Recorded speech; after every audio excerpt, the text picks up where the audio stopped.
안녕하십니까. 아파트 금톡의 김재수입니다. 우리가 살다 보면 한 번쯤은 대출을 이용하게 되는데요, 무계획적인 대출은 금세 감당할 수 없는 빚으로 불어나기도 합니다. 연체 또는 매월 납입 금액을 메우기 위해서 다른 금융사의 대출을 받게 되고, 또 다른 사정으로 자금이 필요한 상황이 되면 또 추가 대출을 병행해서 받게 되면 건수는 늘어나고 신용등급은 점점 떨어지는 등의 악순환을 반복하게 되는데요, 이 악순환 해소를 위한 한 가지 대안으로 대환대출이 될 수 있을 것 같습니다. 이 간단하게 대출을 리모델링 한다는 개념으로 이해하시면 될 것 같은데요, 분산된 부채가 많은 분들 혹은 고금리 대출을 사용 중이신 분들은 특히 이 대환대출을 적절하게 활용해서 더 나은 금융생활을 하시길 바라는 마음에서 오늘 영상을 준비했습니다. 대환대출이 무엇인지 부채 과다 원인 분석해보고, 신용대출로 대환상품이 적은 이유와 담보대출로 대환이 필요한 경우, 대환대출이 가능한 경우 순으로 영상을 준비해봤습니다. 기대출권의 정리를 원하시는 분들이라거나 대환대출에 대해 궁금하셨던 분들이라면 꼭 채널 고정해 주시고 끝까지 시청 부탁드리겠습니다. 대환대출한 얘기는 많이 들어보셨을 거예요. 대환대출은 금융회사에서 대출을 받아 이전의 대출금을 상환하는 것으로 채무가 분산되어 있거나 매월 납입되는 높은 이자로 고민이신 분들을 위한 대출입니다. 은행 혹은 카드사라든가 제2금융권의 경우는 연체를 낮추기 위해서 기대출권을 장기대출로 바꿔서 부채채권을 줄이는 목적으로 대환대출을 안내하는 경우도 이제 가끔씩 있습니다. 분산된 채무를 통합 및 관리할 수 있는 장점이 있지만 사실 모두에게 해당되는 것도 아니고, 대환을 받는 것도 사실 쉽지는 않죠. 우선 대환대출을 알아보기 전에 이러한 부채 과다에 대한 원인을 간략하게 짚고 넘어가 보겠습니다. 각자의 처한 상황이 다 다르겠지만 이 대출 상담사로서 상담을 진행하다 보면서 이 부채 원인에 대한 생각을 한번 해봤습니다. 첫 번째, 카드론과 현금 서비스, 잦은 신용대출을 원인으로 들 수 있겠습니다. 카드론은 장기 카드 대출로 불리는 상품으로서 신용대출에 가까운 상품입니다. 한도는 카드의 그 이용 한도와는 별개로 부여가 되죠. 반면에 이제 현금 서비스는 카드를 통해서 이용하는 단기 소액 대출로서 신용카드 한도 일정 부분을 현금으로 인출해서 사용하는 서비스입니다. 여기에 은행권 또는 캐피탈 저축은행과 같은 제2금융권의 신용대출을 이용하다 보면 이 가랑비에 옷 젖는다는 말처럼 부채가 점점점 늘어나게 되는 것을 볼 수 있습니다. 이 카드 대출이나 신용대출이 쉽고 간편한 접근성으로 인해서 되려 분산된 채무를 만들기도 하는 겁니다. 자, 두 번째, 무분별한 대출 광고 및 정보를 두 번째 이유로 들 수 있습니다. 자, 이 고객분들이 대출 문의를 주실 때 제가 항상 주거래은행부터 다녀오시라는 말씀을 드립니다. 이 주거래은행이 꼭 아니더라도 내가 사용하는 은행이라면 한 번쯤은 상담이라도 해보시기를 권장해 드립니다. 고객분들이 이제 은행에서 대출이 안 될 때 보통 어디서 알아보나요? 인터넷에 대출을 많이 검색하죠. 이 인터넷에 대출을 많이 검색하고 알아보시는데요, 인터넷에 대출 검색만 해봐도 금융회사 홈페이지, 블로그, 카페, 지식인 등등 정보가 쏟아져 나오는데 이 대부분이 다 광고입니다. 은행이 대출 광고를 안 하죠. 그보다 더 좋은 금리가 없다는 걸 뻔히 아는데 어떤 은행이 대출 광고를 하겠어요? 그럼 누가 대출 광고를 합니까? 아무래도 영업이익이 높은 제2금융권이라든가 대부업, P2P 금융, 대출 중개사 등등이 하겠죠. 누구나 낮은 금리 상품을 원하지만 이런 상품들은 대부분 이제 좀 과장 광고라는 게 현실입니다. 물론 저도 제2금융권을 판매하지만, 그래서 주거래은행 다녀오시라고 말씀드리는 거예요. 무리한 주택구입 자금을 마련하는 것도 원인으로 지적할 수 있습니다. 이제 부동산 광풍이 불었죠. 너도나도 가계대출과 이 신용대출 등을 최대한 많이 받아서 아파트를 매입하고 동시에 아파트 가격은 또 엄청나게 오르죠. 이렇게 무리하게 대출을 끌어와서 집을 매입했지만 대출 이자와 원금 등을 납부하는 게 막상 쉽지만은 않을 겁니다. 내 집 마련뿐만이 아니라 내 대출도 함께 마련하게 된 거죠. 자, 그렇다면 이러한 무분별하게 불어난 대출을 대환대출로 어떻게 정리할지에 대해서 간단하게 설명드려 볼 건데요. 먼저 대환대출을 이 신용대출과 담보대출로 이용하는 경우 이렇게 두 가지로 이제 나눠볼 수 있겠습니다. 담보 없이 신용대출로 대환이 가능하다면 좋겠지만 최근 그러한 상품들이 대폭 축소됐습니다. 그 이유를 좀 알아보죠. 자, 우선 첫 번째 이유로 DSR 규제를 이유로 들 수 있습니다. 자, 이전까지는 이 정부에서 강한 대출 규제 정책이 시행되었고 그중 묘책으로 DSR 규제라는 카드를 꺼냈죠. 이 DSR, 즉 총부채 원리금 상환 비율로서 간단하게 말해서 대출을 받는 그 사람의 소득 대비해서 전체 금융부채의 원금과 이자 상환액의 비율을 정해가지고 대출을 받는 금액을 정한다는 뜻입니다. 따라서 이미 많은 신용대출을 받았고 소득이 급격하게 늘어나지 않고서야 추가 신용대출을 받아서 이 기존에 있는 타 부채를 상환한다는 게 이전보다는 어려워진 셈이죠. 즉 이도저도 못하는 상황이 생기게 된 겁니다. 자, 두 번째로 높은 연체율도 신용대출의 대환 상품이 많이 줄어든 이유로 들 수 있겠습니다. 예전에는 이 신용대출 상품 중에서 대환 상품이 되게 많았어요. 이 저축은행과 캐피탈 등 이금융권에서도 이 고금리 부채를 이제 중금리로 대환하는 상품도 있었거든요. 그런데 이러한 이 좋은 채무통합 혹은 대환대출 상품들이 많이 축소가 됐어요. 그 이유가 바로 이 채무통합을 해준 사람들의 연체율이 높아져서입니다. 아니 채무통합까지 해줬는데 왜 연체율이 높아지냐 그러겠지만 결국 빚은 빚인 거죠. 이자가 낮아진다고 해서 상환해야 할 원금이 줄어드는 건 아니에요. 게다가 이 대출을 받고 나서 상황이 조금 나아진다 싶으면 또 대출을 받는 게 이 사람 심리예요. 이 대출도 습관입니다.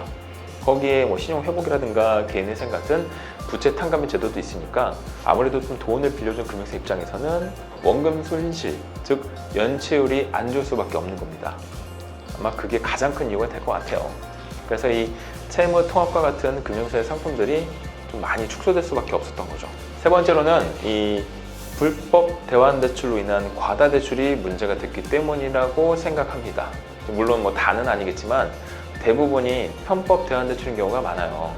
이 DSR 규제로 인해서 소득 대비 대출 실행이 어렵기에 이제 일부 혹은 기존의 이 대출을 상환을 다 해주고 다시금 은행이나 낮은 금리의 이금융권 대출을 받게 해주는 방법이 있죠. 근데 이걸 흔히 통대환이라고 하는데 이건 대출 상품이 아니에요. 이 대출을 상환을 해주고 다시 낮은 금리를 갈아타게 해준다고 하고 이 현재 부채를 대납을 해줄 때 비용이라든가 수수료를 요구하게 됩니다. 물론 이 서로 간의 합의에 의해서 진행하는 거라고 하지만 결국에는 이 이자 비용은 줄어들어도 이제 새로운 채무죠. 채무 자체는 증가하게 되는 거죠. 거기에 이제 비용까지 지불하게 되니까 사실 요즘 신용대출로 대안을 하기는 좀 쉽지가 않아요. 다만 아파트를 보유하고 있다면 신용대출 상품 중에서 이 자산론이라고 하는 담보에 근저당 설정은 하진 않지만 일반 신용대출에 비해서 큰 금액의 자금을 이용할 수 있는 대출 상품도 있으니까 이 내용에 관해서는 상담 받아보시길 권장합니다. 이 신용대출로는 대환이 어려워졌지만 담보 가치가 넉넉히 남아있다면 충분한 대출 금액을 이용해서 대환할 수 있는 방법이 있습니다. 자, 담보대출로 대환이 필요한 경우를 살펴보자면 첫 번째, 고금리 선순위 대환 대출입니다. 다만 이 대환을 한다는 건 새롭게 받을 대출이 기존 대출보다 이율이나 상환 조건이 좋아야 할 텐데 요즘 부적으로는 기존금리로 인해서 은행의 모든 가계대출 이율이 높아 사실상 어렵겠지만 종종 가계대출 혹은 이 선순위 대출의 금리가 높은 경우는 상담을 받아보시는 게 좋을 것 같습니다. 두 번째, 고금리 사채담보 대출 대환입니다. 의외로 이 부동산 대출을 받을 때 개인 사채담보를 이용하시는 고객들을 종종 봅니다. 물론 이 자격 조건이 안 돼서 이금융권 담보대출도 이용하지 못하신 분들도 계시겠지만 어디서 받아야 할지 몰라서 혹은 뭐 지인분이라든가 부동산 중개인 소개로 사채담보 이용하시는 분들도 더러 계세요. 이런 경우는 이 주거래은행의 상담도 받아보시고 안 되면 이금융권의 대환대출 상담을 통해서 확인해 보시는 게 좋겠죠. 세 번째는 압류, 가압류, 경매 취하용 대환대출입니다. 이 대환대출이 꼭 금융사의 대출 상품만을 말하진 않습니다. 이 국세라든가 지방세, 건강보험료 등의 미납으로 압류나 가압류 혹은 경매까지 넘어간 경우 이를 해결하기 위함으로 대환대출 상품을 받아볼 수도 있습니다.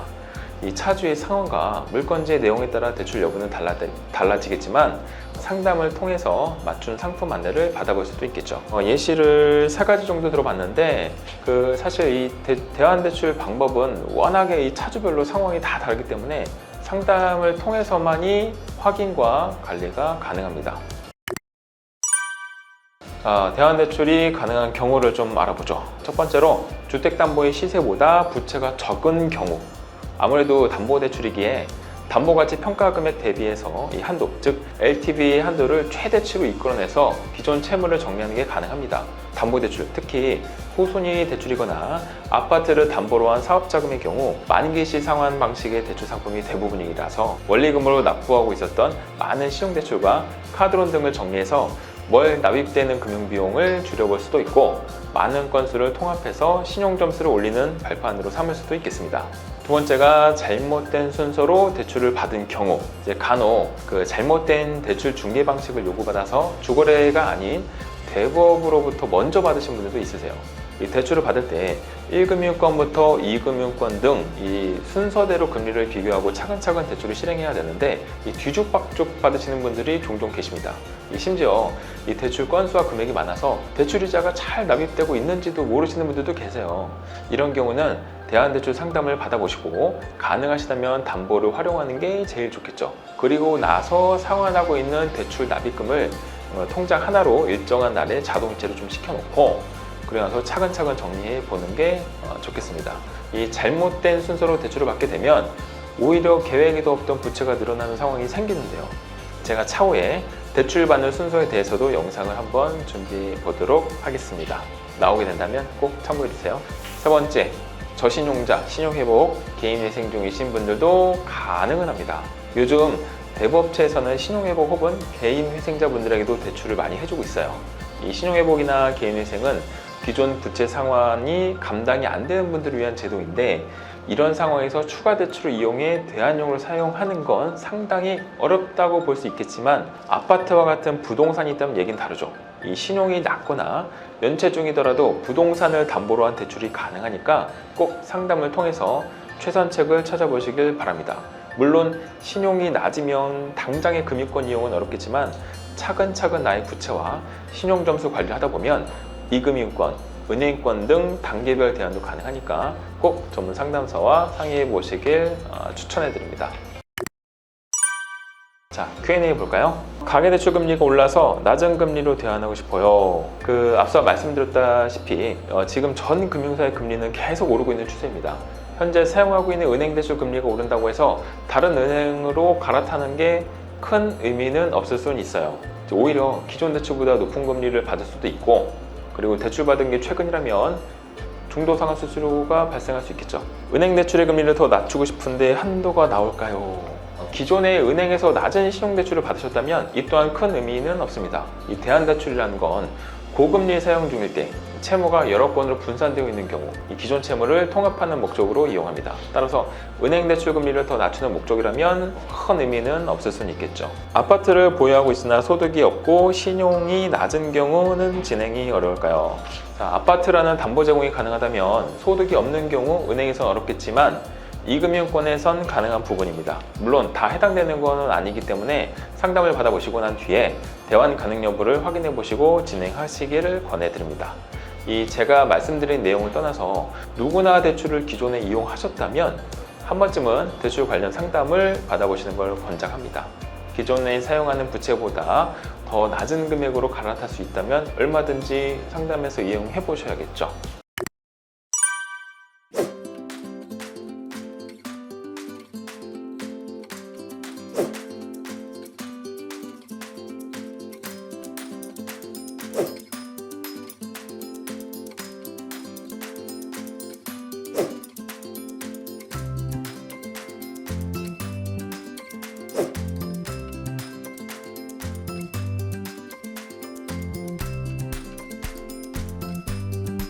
오늘 준비한 영상은 여기까지입니다. 대안대출에 대한 궁금하셨던 분들이라면 참고해 보시면 좋을 것 같습니다. 조금이라도 도움이 되셨다면 구독과 좋아요 부탁드리고요. 언제든지 궁금한 사항이 있으시다면 아파트금융톡 홈페이지 혹은 카카오톡 채널로 문의 남겨주세요. 다뤄봤으면 하는 내용이라든가 다른 의견이 있으시다면 아래 댓글로 남겨주시고요. 대출도 습관입니다. 한 번쯤 더 고민해 보시고 꼭 필요하시다면 상담 후에 결정하세요. 그럼 다음에 더욱 알찬 영상으로 준비해서 찾아뵙겠습니다. 감사합니다.